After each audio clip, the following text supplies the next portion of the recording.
This drone cost 50,000 rupees. The missile that just destroyed it cost 2 crore. The kill worked, and the defender still paid 400 times more than the attacker. That is the trap of the drone age. Every drone you shoot down costs you more than it cost them.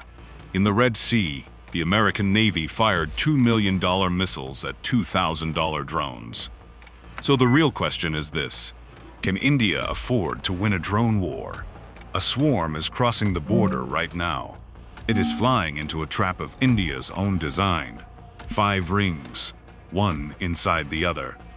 Every ring is built to kill a drone for less than the drone itself cost. And the last ring never reloads. Watch what the first ring does. This is not theory. The 27th of June, 2021, Jammu Air Base. 2 small drones dropped explosives on an Indian Air Force station. The first drone attack on a military base in the country's history. The bombs were small and simple. The message was not: the cheapest aircraft ever built could now reach targets guarded by fighter jets. And India's cheapest air defense missile, the Akash, costs about 2 crore rupees a shot. You cannot answer that with more missiles. You need a ladder of cheaper answers, every step costing less than the drone it kills. In the Mahabharata, the Chakravyuha is a battle formation.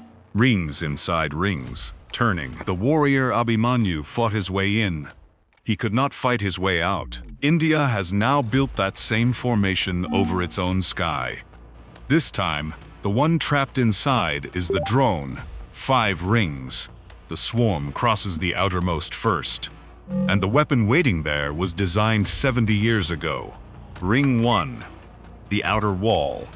The swarm meets a gun called the Bofors L-70, Swedish-built, in Indian service for more than 50 years. When missiles took over, a towed gun like this looked finished. A museum piece. Then Bharat Electronics rebuilt them.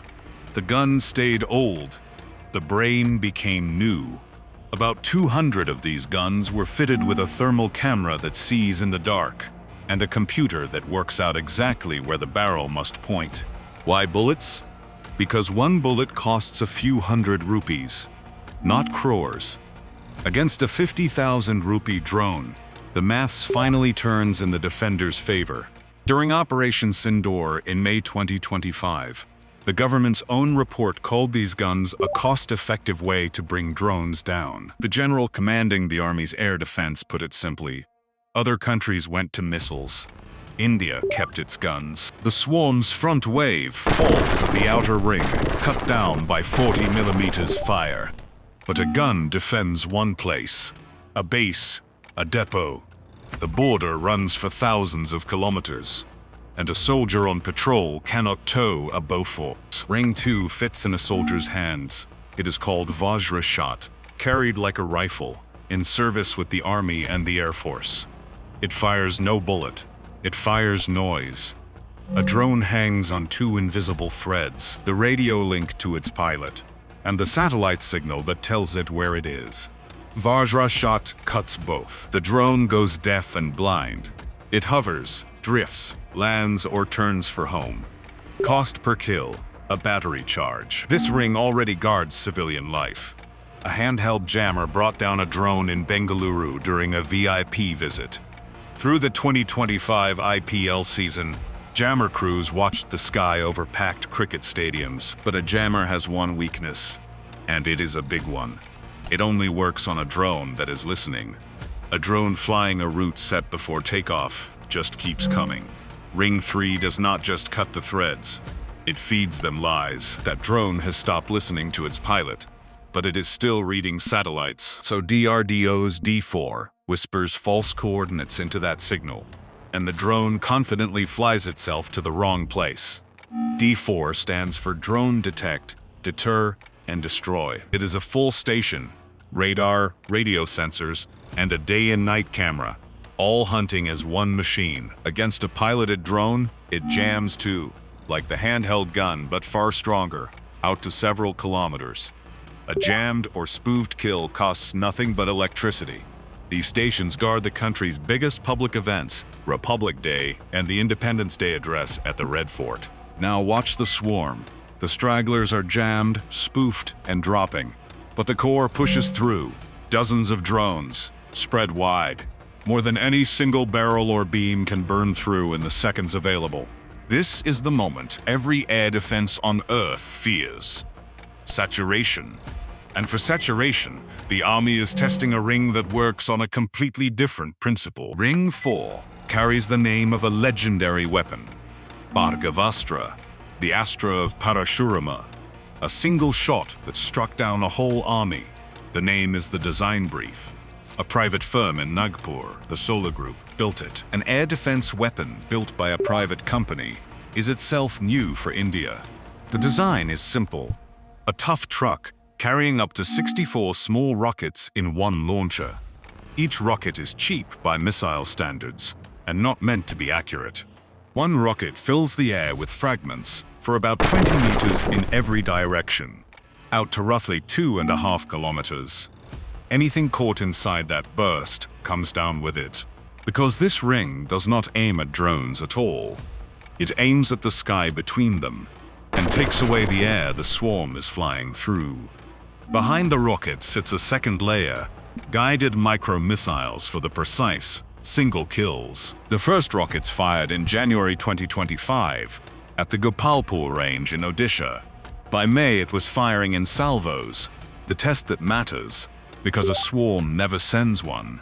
One thing must be said plainly. Bhargavastra is still in final trials, not yet in service. Its maker expects Army user trials by late 2026, and its radar figures are still design targets, not combat record. But look at what the swarm has become. It entered as a cloud. Ring 4 turns the cloud back into stragglers. And still, every ring so far has a limit. Guns run out of shells. Rockets run out of tubes. Jammers only work on a drone that is listening. The last ring has none of those limits. Ring 5, the 13th of April, 2025. Kurnool, Andhra Pradesh. On an open test range stands a truck with a turret shaped like a telescope. This is DRDO's Mark IIA laser weapon, a 30 kHz beam of concentrated light, built by its high-energy labs in Hyderabad. Look at the machine part by part, because every part answers the cost question. The power block is its ammunition factory, generators turning fuel into stored energy. The telescope head aims the beam.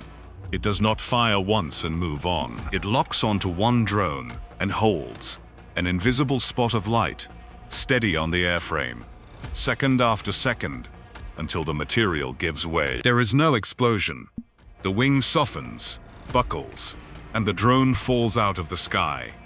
At Kurnool, this weapon brought down fixed-wing drones, the larger aeroplane-shaped kind. Then it defeated a swarm attack, burning through them one after another, fast enough that none got past. Ranges were reported up to about 5 kilometers. So what does one kill actually cost? The chairman of DRDO, Dr. Samir Kamat, answered that himself. The cost of firing it for a few seconds, he said, is equivalent to the cost of a couple of liters of petrol. A couple of liters of petrol? Against a drone built to bankrupt you. That is not an exchange anymore. That is barely a cost at all. Britain reports the same economics for its Dragonfire laser, about £10 a shot. And with the Kurnool trial, Kamat said, India became the 4th or 5th country ever to show this capability, and it never runs dry. As long as the generator runs, the ring keeps firing. The next step is already in development. Surya, a 300 kHz design aiming at 20 kilometers. A promise, not yet a weapon. The 30 kHz truck is real, tested against a live swarm, with user trials still ahead. Now pull back and see the whole formation at once. A swarm crosses the border. Rebuilt guns cut down the front wave for hundreds of rupees a burst. Handheld jammers drop the piloted scouts for a battery charge. D4 stations spoof the satellite-guided ones into empty fields. Bhargavastra, once it clears trials, is meant to thin the saturation cloud a patch of sky at a time. and whatever leaks through meets a beam that kills for the price of petrol. Ring by ring, the maths flips the other way. The attacker pays 50,000 rupees a drone, while the defense answers with bullets, radio waves, and light. Be clear about one thing: the stations themselves are not cheap. A laser truck or a radar station costs what a system costs. But those are bought once. The drones keep coming, and every one of them has to be paid for again. The first 3 rings are fielded today. The last 2 are finishing trials. The formation is still closing, but the direction is set. So, can India afford to win a drone war? Yes, not because the formation is finished, but because the cost problem is already solved. 5 rings, each built to answer a cheap weapon with a cheaper one. Old guns firing rupee-priced bullets, jammers firing free radio waves, micro-rockets erasing whole patches of sky, and a laser whose ammunition is a couple of liters of petrol. Easy to enter, hard to cross. Harder every year. And the trap now has an official name and a deadline. On the 15th of August, 2025, from the Red Fort, the government announced Mission Sudarshan Chakra, a layered national shield, to be complete by 2035. It is named for the discus of Lord Krishna, a spinning wheel of protection from the same epic as the Chakravyuha. Which ring stayed with you? The 70-year-old guns or the petrol-priced laser? Tell us in the comments. And remember, these 5 rings are only the arms. The brain that finds every drone for them is its own story. Our video on India's invisible AI wall. And if this one was worth your time, hit the hype button. It pushes the video to people who have never heard of us. This is the Terminal Intelligence Bureau. Like, share, and subscribe.